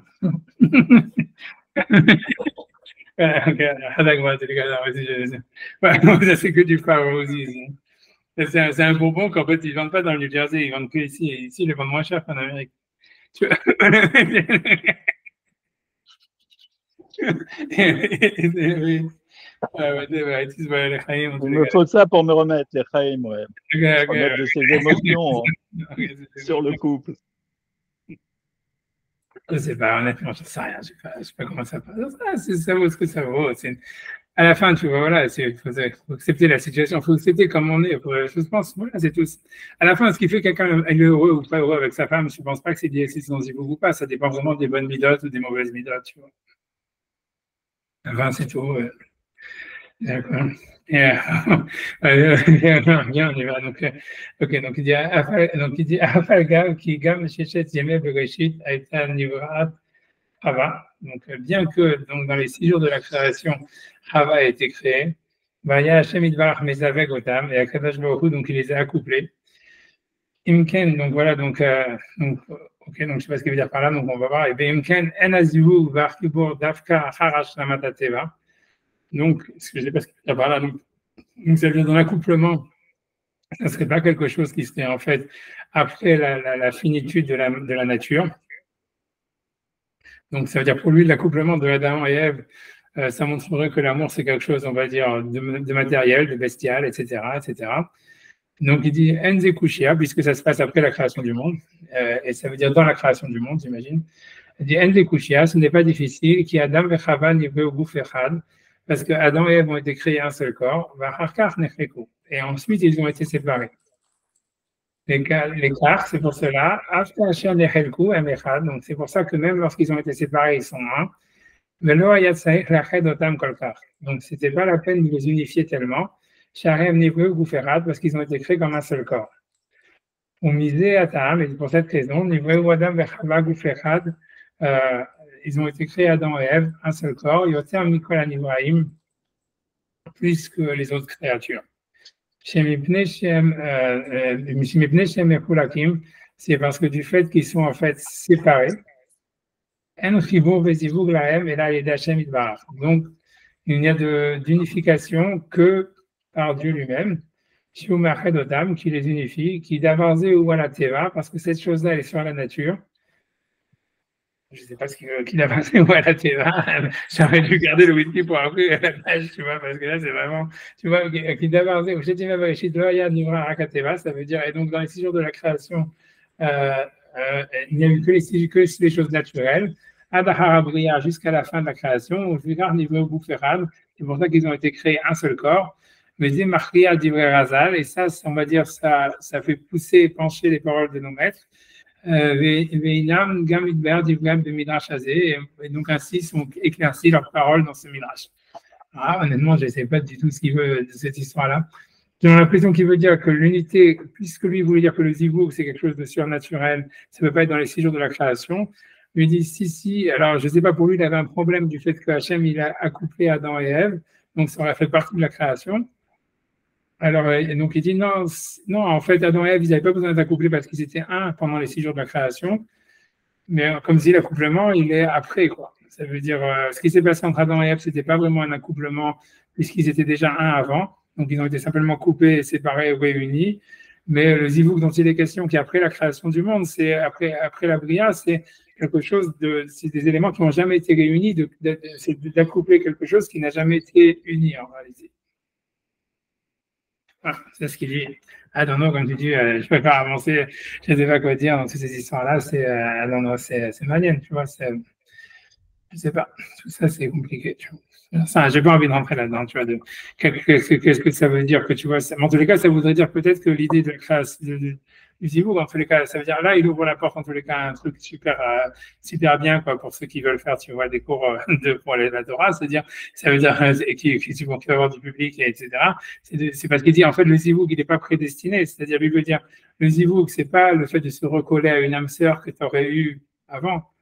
C'est le zivug, c'est justement le contraire, c'est de se coller à quelqu'un avec qui tu n'avais rien à voir, quoi. C'est ça l'idée. Avec ça, tu as tout gagné, tu vois. Mais bon, voilà, mais j'en sais rien, tu vois, je pense que voilà, non, je passe, j'avance et on peut plus qu'un Rabbi Eliezer, comme il a dit. Le Pirkei Rabbi Eliezer, donc dans le Pirkei Rabbi Eliezer Agadol, dans le Pirkei Rabbi Eliezer Agadol, Shamaim Mezé Makom Nivreu. Donc le ciel, de où est-ce qu'ils ont été créés? Or les bouchons, donc de la lumière de son habit, la cache, il l'a pris. Venata Kessil Kesalma, il les a étendus comme un habit, on va dire comme un drap. Vehayu Nimtachim Volchim. Et ils allaient, ils élargissaient, ils grandissaient. Chez Nehemar, parce que le verset dit Or Kasalma, ça veut dire il étend, on va dire, où il s'habille, où il étend la lumière comme un habit ou comme un drap. Notez Shamaim Kairia. Il plante les cieux comme une tente, on va dire. Iria, c'est, je ne sais pas quoi dire, un drap, un voile, un rideau, voilà, une tenture, voilà, tenture. Ok, donc ça serait le ciel. Et en fait, la terre, d'où est-ce qu'elle a été créée? Michelek, de la neige. Chez Tarat qui s'est à Kavod, qui était sous le trône céleste. Chez Nehemar, quand le verset dit qu'il est Sheleg Amar et VRS, parce que le verset dit à la neige, il a dit soit terre. Atkan Leshono, voici, donc Atkan Leshono, donc ceci est la neige. Ok, j'en sais rien. Ok, donc il va citer le guide des égarés qui a commenté ce Pirkei Rabbi Eliezer. Donc, Vekatav Rambam Besifro, le Perek Sheni, Mechalek Sheni, donc dans le deuxième chapitre de la deuxième partie, les Leshono, c'est ce qu'il a dit. Raïti Dvarim Beprakim Amesamim. Donc, j'ai vu des choses dans les chapitres qui sont connus à Nodim de Pirkei Rabbi Eliezer, qui sont connus sous le titre de Pirkei Rabbi Eliezer. L'oraïti yoter zarim bedivre Adam, anim shachim hartorat Moshe Rabbeinu alav shalom. Mais j'ai rien vu de plus bizarre dans les paroles des hommes qui suivent la Torah de Moshe Rabbeinu alav shalom. Vani samaya, je suis étonné. Zeh hacham ma'evin. Donc qu'est-ce qu'il a pensé ce sage, donc Rabbi Eliezer? Imamin Kimina Sheker, Shimatse Davar Melo Davar. Est-ce qu'il veut dire que c'était impossible que quelque chose existe à partir de quelque chose qui n'existe pas? Mais il y a jamais pu dire Homer Itabe Mimeno Maché Itabe et qu'il ne peut pas y avoir une existence de quelque chose qui existe à partir d'une autre. Dans les bouchons, mais donc, il n'a rien répondu en disant que le monde aurait été créé ou le ciel aurait été créé de la lumière de la vie d'Hachem, puisque cette lumière de la vie d'Hachem, justement, d'où est-ce qu'elle vient elle-même. Ça veut dire qu'est-ce qu'il aurait répondu en disant, en créant un intermédiaire encore avant la création du monde. Donc voilà, Mitrayev Shiyomar Shiubilti Nivra. Donc ça voudrait dire en fait quoi que ça veut dire que la lumière de la vie d'Hachem, lui, n'est pas créée, qu'il est éternel. Il dit, or pour lui, c'est impossible, puisque voilà, il n'y a que Dieu qui est éternel, etc. Donc pour lui, c'est un problème.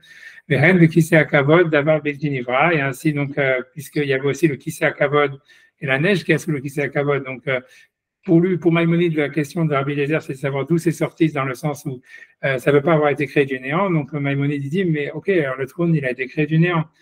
Qu'est-ce que tu as gagné en disant que c'était le trône? Le Kisei Akavod, d'avoir Belti Nivra, Yezer Afrok. Donc, ça veut dire aussi que le trône céleste, c'est quelque chose qui n'a pas été créé, qui existait depuis toujours. Gamie Morez et Kadmout, et ça montrerait en fait que le monde est éternel. Atkan des Shono, voilà, jusqu'à ici le langage du Rambam. Donc voilà. Okay. C'est bon, c'est clair. La question, c'est de dire, voilà, c'est qu'est-ce qu'il a gagné Rabbi Eliezer à mettre un intermédiaire dans la création du monde, quoi, en disant, ça veut dire pour lui, il a compris que comme si Rabbi Eliezer se posait la question comment le monde a été créé à partir du néant. Et que Rabbi Eliezer, il disait, ouais, il n'a pas été créé vraiment à partir du néant, il a été créé à partir d'objets, de choses qui existaient avant, qui auraient été le trône céleste ou la lumière de la vie de Dieu, ou des choses pareilles. Et donc, Maïmonide dit, ok, qu'est-ce que tu as gagné? D'où vient la lumière de la vie de Dieu? D'où vient le trône céleste, etc. Ok. On verra ce que lui va dire. Il fallait à la Rambam, donc lui il est étonné sur le Rambam, mais Khan Lamad, il a Rabbi Eliezer Birkav, Lishol Shamayim Varetz, Mechan Ivrehu. Ça veut dire que pourquoi est-ce qu'il voit que dans Rabbi Eliezer, quand il demande d'où est-ce que le ciel et la terre ont été créés, Ilou Lo Haya Rotse Balama Amar, comme si en fait l'auteur, ça veut dire Rabbi Eliezer, il ne voulait pas, chez Tavé Davar Melo Davar, comme si en fait il n'arrivait pas à comprendre que quelque chose puisse exister du néant. Et c'est pour ça qu'il a demandé d'où a été créé le ciel et la terre. Voilà, donc grosso modo, ça veut dire, voilà, donc il dit, ce qui dit le Maral, c'est que Maïmonide a fait un délire d'interprétation sur le Pirkei de Rabbi Eliezer, c'est-à-dire que comme lui-même il était obsédé par une question à savoir d'où vient le ciel et la terre, comment le monde a pu être créé, il croit que Rabbi Eliezer aussi était obsédé par cette question et que c'est ça ce qu'il est venu répondre, et donc c'est pour ça qu'il ne comprend pas ce qu'il a dit. Voilà. N'importe, tu vois, c'est une accusation possible, hein, on va dire, mais bon, j'en sais rien. Donc voilà, donc en tout cas, lui va t'affronter le Pirkei de Rabbi Eliezer différemment. Chez nos Kashiakla, donc il dit Shen Adavar Karkla, donc c'est pas ça ce qui dérangeait Rabbi Eliezer, c'était pas, il n'a pas parlé d'un monde qui aurait été créé à travers un intermédiaire, tu vois, voilà, comme ça, on va dire. Shamaim Nivreu Hak Balomar, Aemet, simplement il a voulu dire une chose qui lui semblait véridique. Shamaim Nivreu Meor Levusho, que le ciel aurait été créé de la lumière, de la vie d'Hachem. Avalgab chez Badaï, donc bien que c'est certain, Shakadosh Baruch Hu Ayachol Livrotam Velo Davar, qu'Akadosh Baruch Hu il aurait pu créer le monde de rien à partir du néant. Mikol Makom, Nivreu Midavar, malgré tout, ils ont été créés de quelque chose. Ulfi Hachan Ithavu Mimenu, et par rapport à la chose de laquelle ils ont été créés, on va dire, ils émanent. Kahu Anivra Mimenu Mehu Mauto, ainsi la chose qui a été créée à partir d'elle et son essence. Mais d'avoir de mes voir, et c'est cette chose, elle est claire. On verra chez Kilo Itave d'avoir Milo d'avoir, et donc ça ne veut pas dire que, encore une fois, Rabbi Eliezer, il voulait dire que le monde ne peut pas être sorti du néant, ou en tous les cas d'une chose qui n'existe pas.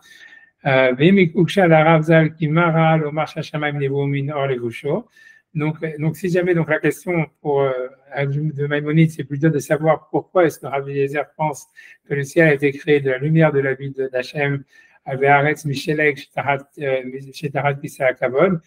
que le monde aurait été créé de la neige qui est sous le trône céleste, quel rapport l'un avec l'autre. D'abord, ça c'est vraiment une question.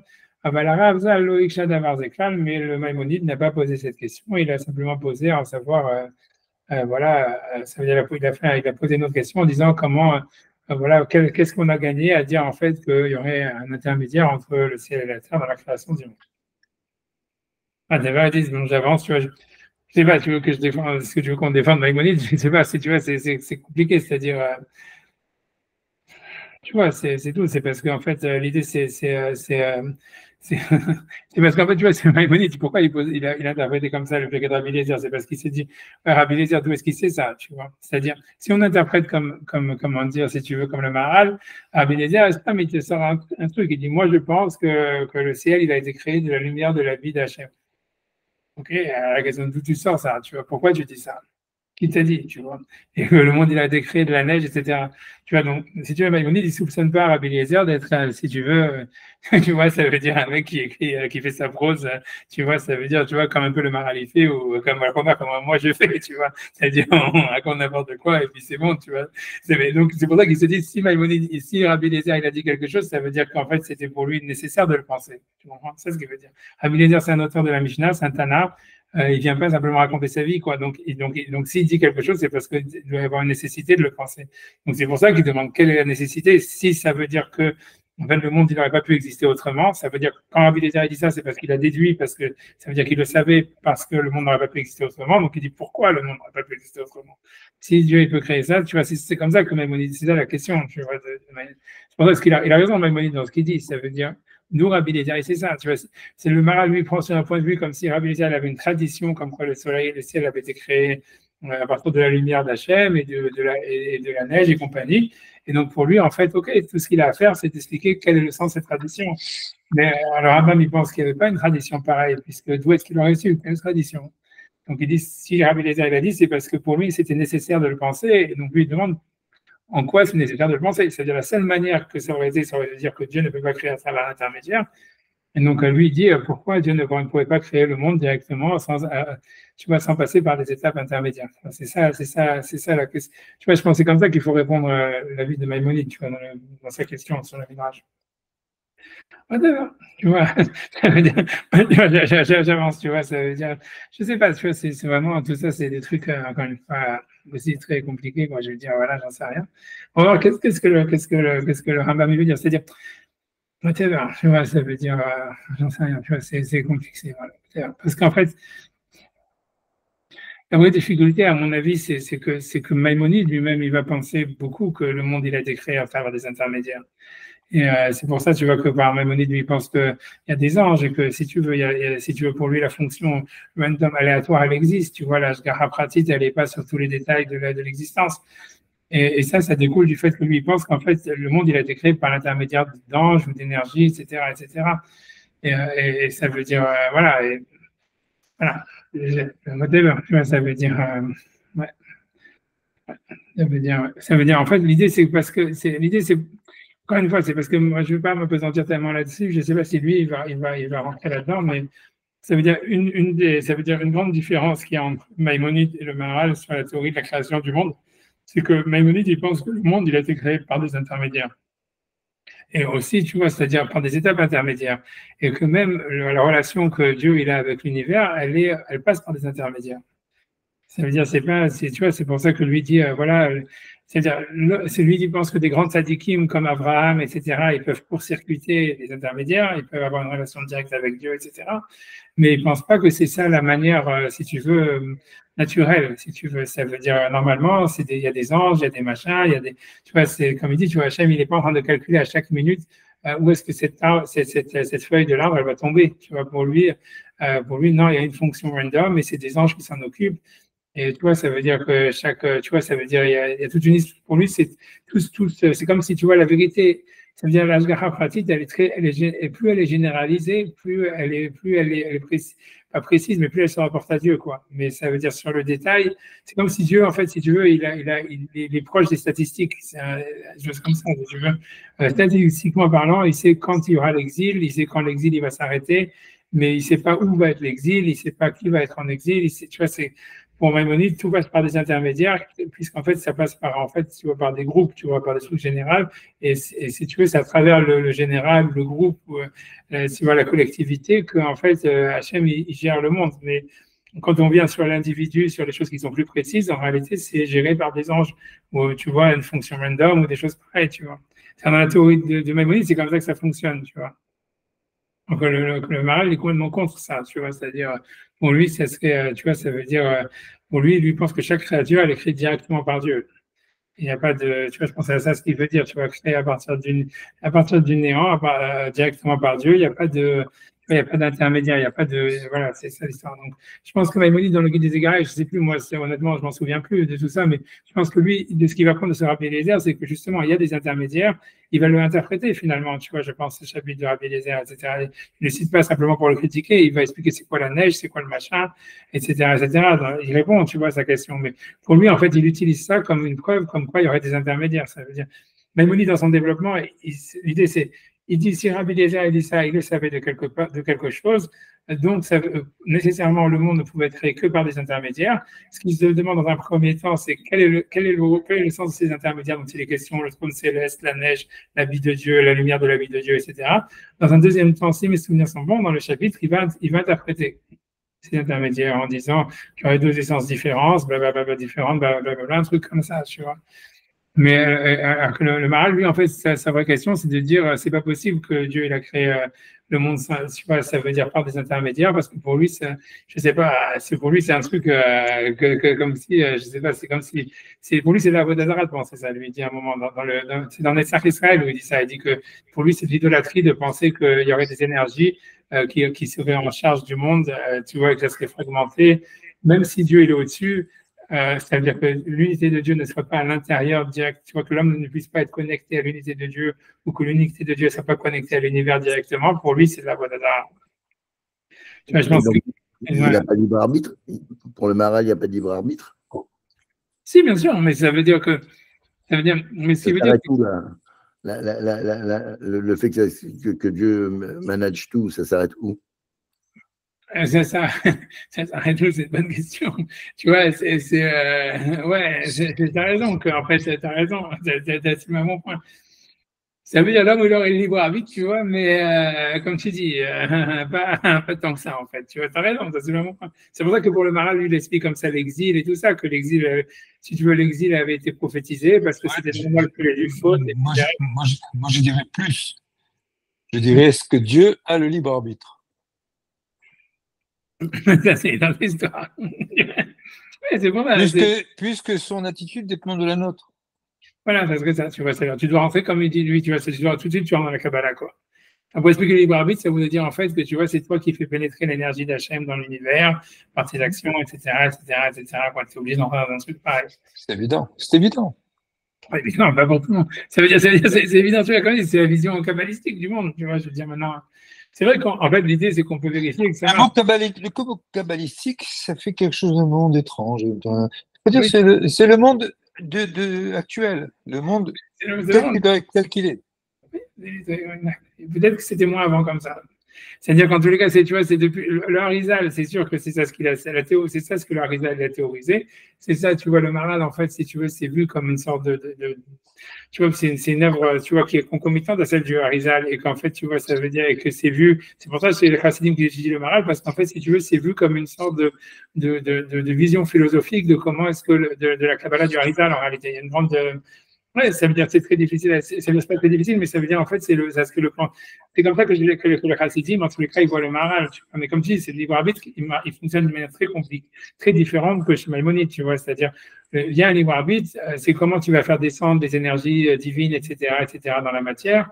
Et c'est là où, en fait, il y aurait, tu vois, si tu veux, une sorte de choix qui se passe, etc. Mais c'est pas vraiment comme, tu vois, pour Maïmonide, où, en fait, il y aurait, tu vois, des intermédiaires, blablabla, après le choix de l'homme, et compagnie, etc., tu vois, à l'échelle individuelle, et tout ça, quoi. C'est un autre système. Je comprends pas. Si à quel jour il réagit en fonction de ce que fait l'homme, alors il n'y a que l'homme qui a le libre arbitre et pas Hachem, c'est absurde. Non, c'est pas à ce point-là. Ça veut dire que, tu vois, l'idée, c'est pas à ce point-là, mais c'est-à-dire que. Il faut lui faire un dessin. Non, c'est-à-dire que grosso modo, c'est l'homme, tu vois, si tu veux, pour le Maral, etc., ça veut dire l'idée, c'est que, en fait, le libre arbitre ne se situe pas à savoir Tu vois, c'est-à-dire, pour Maïmonide, pour donner un exemple, je donne deux exemples, tu vois, de comment, où est-ce que ça serait le libre arbitre de l'homme, c'est quoi le rôle de l'homme et la morale dans tout ça. Si tu veux, d'après Maïmonide, si tu veux, le libre arbitre de l'homme, si tu veux que tu mettes les tefilines, tu ne mettes pas les tefilines, tu vois, que tu fasses la prière ou les schémas et tout ça, c'est hyper secondaire. C'est tant mieux là pour l'instant, je t'avais dit Thierry. Je sais pas, mais ça veut dire, tu vois, c'est hyper secondaire. Ça veut dire le libre arbitre de l'homme, c'est à savoir, je ne sais pas, est-ce que je vais sauver une vie humaine aujourd'hui? Est-ce que je vais aider mon prochain? Est-ce que je vais, construire le Beth Amikdash ou j'en sais rien? Mais tout, en fait, si tu veux, la réalisation du libre arbitre de l'homme, elle se passe en fait dans le monde réel, tu vois. Et en fait, si tu veux, tout ce qui est de l'ordre du religieux, du relation divin, etc., c'est que de l'ordre, en fait, tu vois, c'est des garde-fous qui vont te guider à savoir comment prendre, quelle est la bonne direction dans laquelle l'homme, il doit, en fait, si tu veux, organiser la société, organiser sa vie, organiser ses relations avec les autres, etc. Tu vois. Et ça, tu vois, c'est la vision de la morale selon Maïmonide. Tu vois, ça veut dire, voilà. Tu vois, pour le Maharal et les Mekoubalim, etc., le libre arbitre, c'est complètement ailleurs. C'est-à-dire que l'idée, c'est, voilà, en fait, il y a des énergies, en fait, divines, tu vois, qui manipulent l'univers. Et toi, en partie, maintenant, toi, en faisant des mitzvot, en faisant les schémas, en étudiant la Torah, ou j'en sais rien, tu vois, ça veut dire en faisant la prière, en mettant les tefilines, en faisant le Shabbat, en fait, tu fais descendre ces énergies dans le monde, sur toi, etc. Et ça va faire, par effet ricochet, il y aura ça et ça qui va se passer, quoi, tu vois. Et donc, en fait, si tu veux, les choix moraux que tu as, à savoir est-ce que je vais dire je t'aime à ma femme ou pas, etc., si tu veux, un peu, tu vois, c'est très secondaire, tu vois, par rapport à est-ce que tu vas faire, tu vas mettre des tefilines aujourd'hui ou pas, quoi. Tu vois, par contre, Maïmonide, ça serait le contraire, tu vois ce que je veux dire. C'est ça l'idée, tu vois. Est-ce que la réalisation de l'âme, elle est en fait, tu vois, dans son action dans le monde matériel directement et que si tu veux, voilà, et puisque en fait, voilà, comme tu dis, Hachem, il est au niveau de la pluralité, de la généralité, il y a des intermédiaires, etc. L'homme, en fait, son libre arbitre, c'est ça ce qu'il va faire. En fait, il va influencer sa vie, tu vois, dans son truc. Et voilà. Et par contre, tu vois, pour le Maharal, tu vois, ça veut dire, voilà, c'est au contraire, c'est l'homme, il est en relation directe avec le divin. Et donc, en fait, c'est sa relation avec le divin qui va avoir un impact, qui va avoir un impact sur sa vie, quoi. Au minimum, ça relativise la puissance d'Akadosh Baruch Hu, puisque ça dépend des actions qu'on fait nous. Oui, ça, c'est quand même bizarre. Mais ça, c'est la base de la Kabbalah. Si tu regardes les Nefesh Chaim, si tu regardes tous ces trucs-là, tu vois, c'est la base de l'histoire de la Kabbalah. C'est pour expliquer le mal dans le monde, c'est la seule manière, tu vois. C'est-à-dire pour eux, c'est en fait, si tu veux, Dieu, il a créé l'homme à l'image divine. Non, je sais pas, c'est super bizarre comment s'en décaler à la truc de Thierry. Je sais pas, j'ai l'impression de lui couper la parole. Il y a des décalage énorme entre la vidéo et le machin. Ah ouais, non, tu vois. Je sais pas. C'est bon? Ouais, c'est grave, je sais pas ce qui se passe, j'en sais rien. Moi, j'essaie de ne pas regarder les mains. Je coupe le micro dès que j'ai arrêté de parler, quoi, sinon ça fait des bruits, quoi. Ok, d'accord, j'en sais rien. Voilà, mais on n'a pas de bruit. Mais enfin, voilà, je sais pas quoi dire. Tu vois, c'est-à-dire pour eux, la manière d'expliquer le mal dans le monde, c'est à cause de ça. Tu vois, c'est que l'homme, en fait, l'homme a été créé à l'image de B'Tselem Elohim. Tu vois, l'homme, il a été créé, tu vois, B'Tselem Elohim, et donc, c'est-à-dire que c'est lui qui catalyse l'énergie divine dans le monde, mais ça, c'est à travers sa relation lui-même au divin, c'est-à-dire, tu vois, je sais pas, pour parler après le don de la Torah, c'est-à-dire après, en mettant les tefilines, en faisant Shabbat, en mangeant kasher, tout ce que tu veux, et avec ça, donc, il fait descendre la Shrina dans le monde. Et en fait, ça fait donc ces énergies positives, divines, etc., qui vont faire que, tu vois, le monde, il va aller dans telle et telle direction, et que même ta vie, elle va aller dans telle ou telle direction, parce que, en fait, ça a un impact. Tu vois, tu fais que recevoir dans le monde réel, en fait, les fruits de ce que tu as, de ta connexion avec le divin. Ça, tu vois, ça, c'est la vision du Harizal, du Maharal de Prague, etc., qui est, tu vois, si tu veux, tu vois, de cette période, tu vois, ça veut dire c'est un côté un peu utilitaire qui me gêne un peu, quoi. Ça rien, si tu veux, si tu peux, ça veut dire. Qui dit je fais des mitzvot pour avoir un flux machin, c'est d'un égoïsme forcené, quoi. Je trouve ça très bizarre, quoi. Parce que Dieu, il voulait ça. Dieu, il veut se révéler dans le monde. Donc, c'est ça l'histoire. Ouais, bon. Tu vois, Dieu veut qu'on construise le Beth Amikdash. Tout ça, l'histoire, c'est que le peuple d'Israël ou même l'homme, etc., c'est un ustensile qui permet justement à Dieu de se révéler dans la matière et à s'unifier avec le monde. Et c'est ça le but du jeu, quoi, grosso modo. Ça, c'est dans la vision Maharal, vision Maharal, vision Harizal, vision, tu vois, tout ça, quoi. 15e siècle, j'allais dire, tu vois, ça veut dire après que les Juifs ont été renvoyés d'Espagne. Si tu veux, parce que tu vois, il fallait bien. Parce que tu comprends l'histoire, c'est que Maïmonide et tout ça, ça marche bien tant que tu n'as pas un super gros trauma qui t'arrive dans ton histoire, tu vois. Mais tu vois, c'est-à-dire Maïmonide, lui, quand les mecs en Espagne, ils étaient tout pépères, et quand ils faisaient bien, ils se faisaient du fric, ils étaient contents, ils avaient la santé, tout allait bien, tu vois ce que je veux dire. Donc, on pouvait être super rationaliste en disant, ouais, super, en fait, c'est nous qui avons le libre arbitre. Hachem, tu vois, il s'occupe des trucs en général, etc. Et en fait, nous, on influence nos vies par nos propres choix. Si tu veux en bonne santé, bah, fais du sport et fais une diète. Si tu veux faire du fric, bah, fais du business. Si tu veux être intelligent, étudie la Torah, étudie la philosophie, tout ira bien. Et puis, jusqu'à ce que tu te prends dans la gueule, tu vois, le Girouche Sfarad et tout ça, où c'était 3/4 des Juifs qui se truc alors qu'ils n'avaient rien fait de mal et qui étaient tout tranquilles en train de faire leur machin, leur business, leur Torah, leur truc. C'est un super gros trauma. Donc, ça te montrait, tu vois, merde, tu vois, ça marche pas comme ça, quoi. Donc, il a fallu trouver une théorie alternative. Et tu vois, c'est là où la Kabbalah est arrivée, tu vois. Parce que les méthodes, tu peux toujours te culpabiliser dessus en disant on n'a jamais fait assez, tu vois. Alors que tu vois, les choix personnels, tu vois, c'est difficile, tu vois. Pour moi, c'est une justification a posteriori. Une justification a posteriori du Girouche. Si tu veux, ça dépend comment est-ce que tu vois tout ça. Tu vois ce que je veux dire, ça dépend à quel point tu es cynique, à quel point tu vois ce que je veux dire. Tu vois ce que je veux dire. Tu peux dire non, c'est Hachem qui s'est révélé, blablabla, blablabla, tu vois ce que je veux dire. Mais bon, si tu vas tester, tu vois, j'en sais comment tu regardes les choses. Je n'en pas. Non, je ne sais pas, j'ai pas de. Ça me laisse dubitatif, quoi, au minimum.